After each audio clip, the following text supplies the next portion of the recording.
महंगी बिजली और टैक्सों के बोझ तले दबे आवाम पर नया बोझ। हुकूमत ने पेट्रोल डीजल भी महंगा कर दिया। पेट्रोल की कीमत में ₹7.45 फी लीटर इजाफा, 1 लीटर ₹265.61 का हो गया। डीजल ₹9.56 फी लीटर महंगा, नई कीमत ₹277.45। मट्टी का तेल ₹10.05 फी लीटर महंगा कर दिया गया। लाइट डीजल की कीमत में ₹9.88 फी लीटर इजाफा, नोटिफिकेशन जारी कर दिया गया।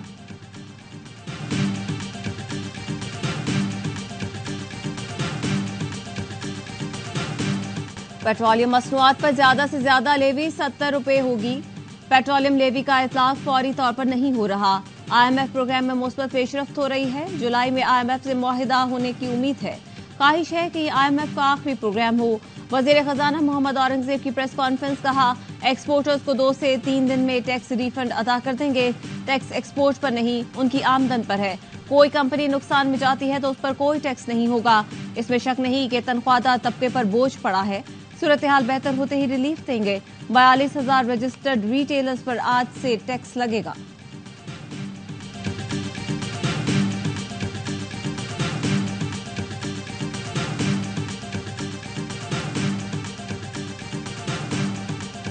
कराची के मुख्तलिफ इलाकों में बिजली की गैर एलानिया बंदिश का सिलसिला जारी। Model colony, railway society, Bostan रजा में तवील लोड शेडिंग से शहरी परेशान। गार्डन, रामस्वामी, उस्मानाबाद में बिजली की तवील बंदिश के खिलाफ एहतजाज। इलाका मकीनों का निश्तर रोड पर एहतजाज, टायर जलाकर सड़क बंद कर दी। पुलिस की मुजाहिरीन को मुंतशिर करने के लिए शदीद हवाई फायरिंग, मुतादिद मुजाहिरीन को हिरासत में लेकर थाने मुंतकिल कर दिया।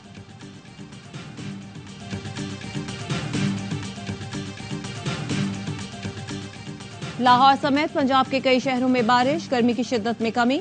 शेखुपुरा, सियालकोट, ओकाड़ा में मुख्तलिफ मकामात पर बादल खुलकर बरसे। मीरपुर, आजाद कश्मीर और आसपास के इलाकों में मूसलाधार बारिश के बाद नशेबी इलाके ज़ेरे आब आ गए। एबटाबाद और गलियात में भी बादलों की रिमझिम। मुल्क के बेशतर हिस्सों में मौसम आज गर्म और मरतूब रहने की पेशगोई।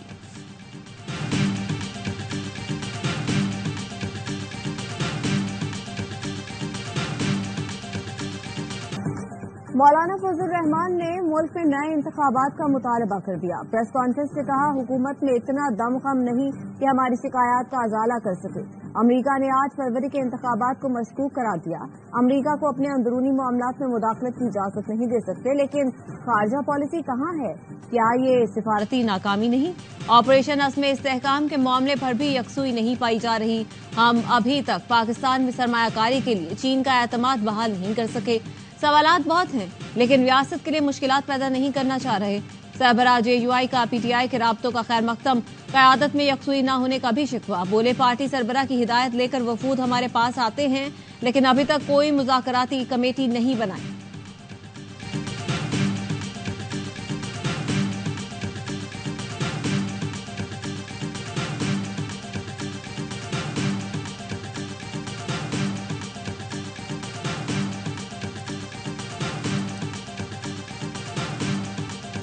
आइंदा इंतखाबात 2029 में मुकर्ररा वक्त पर होंगे। सियासत में तमाम मसाइल का हल सिर्फ मुज़ाकरात में है।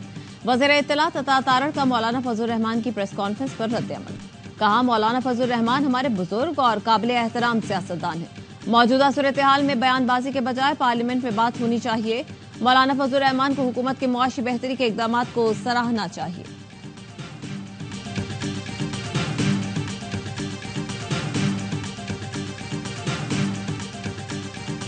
जब एक जमूद आ जाए, सियासी जमूद, सियासी अदम इस्तेकाम हो जाए, इलेक्शन मशकूक हो जाए, हुकूमत मैंडेट ही ना रखती हो, ये आम तासुर है, फिर आपका क्या हल रह जाता है? आज आपको नए इलेक्शन, लेकिन उससे पहले एक पॉलिटिकल रिकंसिलिएशन जरूरी है। शाहिद खाकान अब्बासी की भी नए इलेक्शन की हिमायत। साबिक वजीर आजम ने प्रोग्राम सवाल ये है में कहा, नए इलेक्शन से पहले सियासी मफाहमत जरूरी है। सियासी जमूद आ जाए, हुकूमत मैंडेट ना रखती हो तो असर नौ इलेक्शन के सिवा क्या हल रह जाता है? इन हालात में दीगर मुल्कों में कौमी हुकूमत बनाई जाती है। अपनी कुर्सियां छोड़ दें, कुछ अरसे के लिए मुल्क को देखें।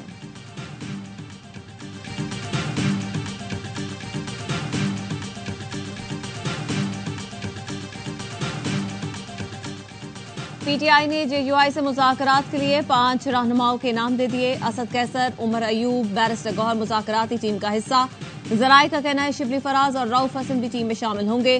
सरबराह सुन्नी इत्तेहाद कौंसिल हामिद रजा कहते हैं तहरीक इंसाफ की क़यादत के फैसले पर फजलुर रहमान से इत्तेहाद कबूल करेंगे।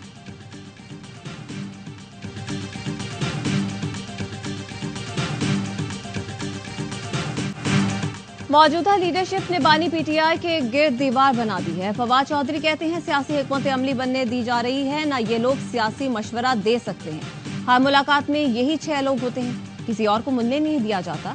शेर अफजल मरवत तफरीक करते हैं, इस्लामाबाद कसूर लाहौर आकर जलसे करके चले जाते हैं। शेख वकास को पार्टी में 1 साल भी नहीं हुआ, वो जनरल सेक्रेटरी के उम्मीदवार बन गए। खुदा का खौफ करें।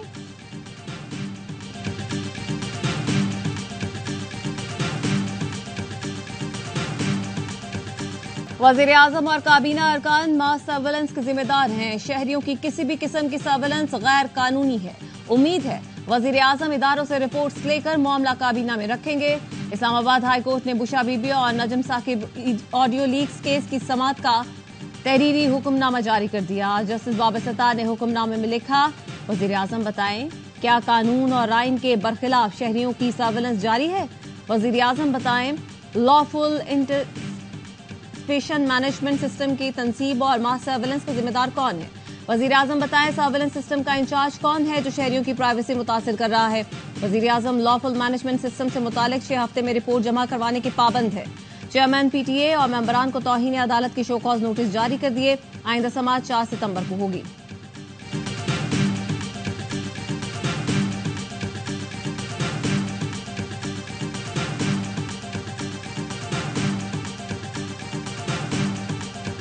हमें जब पता चला तो ये वाक़ा हो चुका था, लोग भाग चुके थे, तो बंदे भाग गए। उनके लिए तो हमने नाकाबंदियां और अपनी टीमें सारी निकाल दी और इंशाअल्लाह बंदे रिकवर हो जाएंगे। अगर कोई मुलाजिम इसमें इन्वॉल्व हुआ डेफिनेटली वो भी सफर करेगा और जो मुलजमान के खिलाफ भी FIR होगी और ये वापस आएंगे इंशाअल्लाह। रावलाकोट जेल से कैदियों के फरार की तहकीकात के लिए आजाद कश्मीर हुकूमत ने इंक्वायरी कमेटी तश्कील दे दी।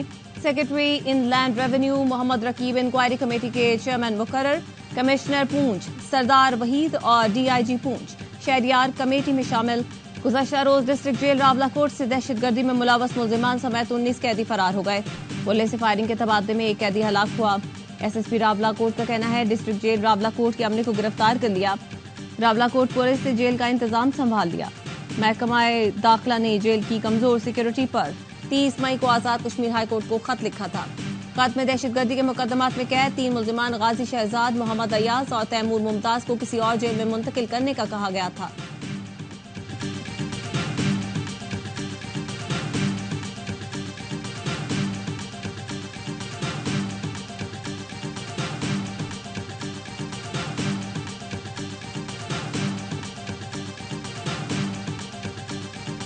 तौहीन अदालत केस में जस्टिस अतम मिनल्ला का 5 हफ्ते बाद वजाहती नोट मंजर आम पर क्यों आया? क्या मुझे सजा दिए जाने का इंतजार है? सेनेटर फैसल बावडा का ट्वीट, कहा खुदा न खासा मुझे एक बार फिर बेगुनाह होते हुए सजा होती तो क्या यह खत मंजर आम पर आता? इस खत का उस वक्त आने का मकसद या हदफ क्या है? क्या वजाहती खत में मुझे प्रॉक्सी लफ्ज कहने की भी वजाहत हो जाती? आइन और कानून की रोशनी में कोई जज किसी पर इल्जाम नहीं लगा सकता। शवाहिद के बगैर इल्जाम लगाने पर कानूनी चाराजोई का आज भी हक महफूज रखता हूं।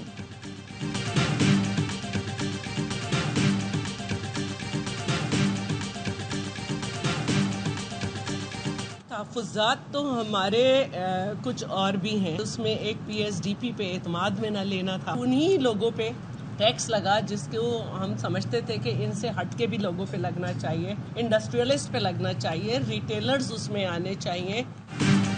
पीपल्स पार्टी के रहनुमा शहरा रजा कहती हैं बजट के अलावा भी नून लीग से तहफ़्फ़ुज़ात थे और हैं। टैक्स इंडस्ट्री पर लगना चाहिए मगर तनख्वाहदार सबसे ज्यादा टैक्स दे रहा है। PTI की ख्वाहिश है मुल्क में मार्शल लॉ लग जाए। वज़ीर आला पंजाब अपने 100 दिन के कामों पर फोकस करें।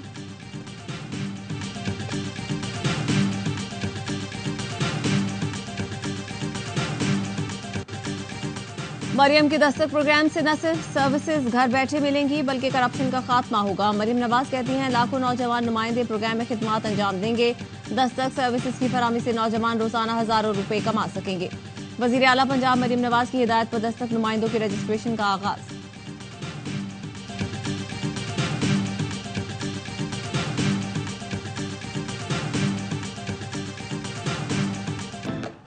कराची गुलिस्तान जौहर में दिन दिहाड़े डकैती की वारदात। मास्क पहने मुसल्लह मुल्जिमान दुकान से लाखों रुपए ले उड़े।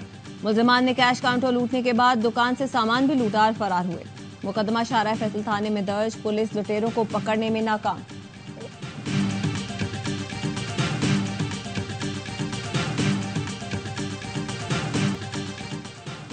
आलू के अंदर मुनशियात छुपाकर स्मगलिंग की कोशिश नाकाम। एंटी नारकोटिक्स फोर्स की कराची गेटवे टर्मिनल पर कार्रवाई। रासलखोर कतर जाने वाले आलू पर मुश्तमिल एक कंटेनर को खुफिया इतला पर रोका गया। कार्गो की जांच पड़ताल में भारी मिकदार में आइस बरामद की गई। कार्गो कंटेनर दीपालपुर पंजाब के गोदाम से लोड करवाया गया था।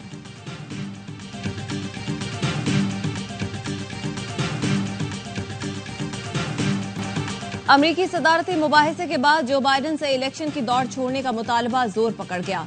अतिया दहनदगान का जो बाइडन से सदारती दौड़ तर्क करने का मुतालबा। डोनर्स का एतमाद जीतने के लिए अमरीकी सदर जो बाइडन की न्यू जर्सी में फंड रेजिंग की तकरीबात में शिरकत। कहा, जानता हूं मुबाहिसे की रात अच्छी नहीं, लेकिन अब सख्त मुकाबला करूंगा। डोनाल्ड ट्रंप कौम के लिए संगीन खतरा है।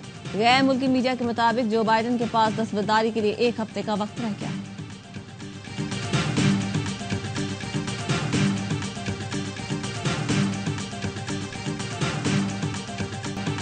गजा के शहर शुजाइया में हमास और इसराइली फोर्सेस के दरमियान लड़ाई। रफा और खान यूनिस में इसराइली फोर्सेस के हमले। मुतादिद फलस्तीनी शहीद। गजा जंगबंदी मुआहदे पर हमास रहनुमा उसामा हमदान कहते हैं, मुज़ाकरात के इख्तिताम पर कोई हकीकी पेशरफ्त नहीं हुई। इसराइल ने मगरबी किनारे में नई यहूदी बस्तियों की तामीर के लिए आबादकारी की कार्रवाइयों में तोसी की मंजूरी दे दी।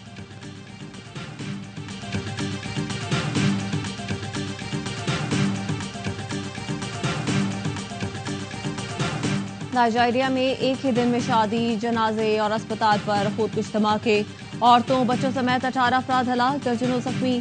तीनों खुदकुश धमाके औरतों ने किए।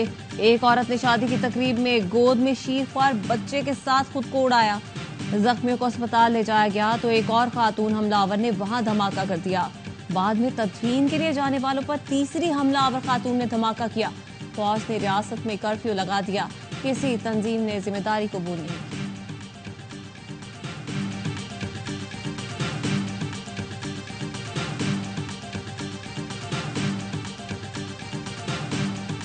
सीवरेज लाइनों में पोलियो वायरस का फैलाव। हुकूमत का मुल्क में खुसूसी इंसदादी पोलियो मुहिम चलाने का फैसला। आज से 7 जुलाई तक मुहिम में 95 लाख से ज्यादा बच्चों की वैक्सीनेशन का हदफ।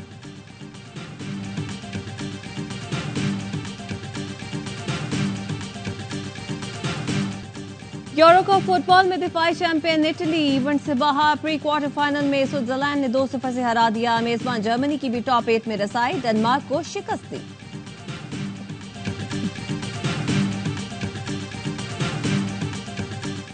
T20 वर्ल्ड कप जीतने वाली इंडियन टीम पर नोटों की बारिश। बीसीसीआई सेक्रेटरी जय शाह ने टीम के लिए 1 अरब 25 करोड़ भारतीय रुपए इनाम का ऐलान किया। पाकिस्तानी करेंसी में यह रकम तकरीबन 4.25 अरब रुपए बनती है। इंडियन टीम आईसीसी की जानिब से ऐलान करदा $24,50,000 की भी हकदार बनी।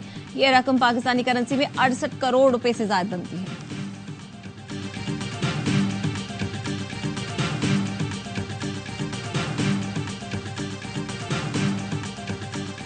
T20 वर्ल्ड कप तकरीबन 1 माह जारी रहने के बाद खत्म। नागा इवेंट को मायूस कुन पिचेस, नाक़िस सफरी सहूलियात और पाकिस्तान टीम की बदतरीन कारकर्दगी की वजह से याद रखा जाएगा।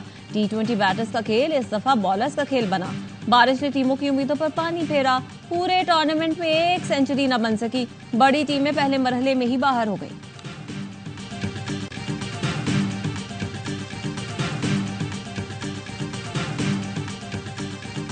मोटर रैली पोलैंड सनसनीखेज मुकाबले में दाखिल। सिर्फ 2 स्टेज बाकी रह गए। रेस में फिनलैंड के रोवन पेरा को 18 सेकंड्स की बढ़तरी हासिल।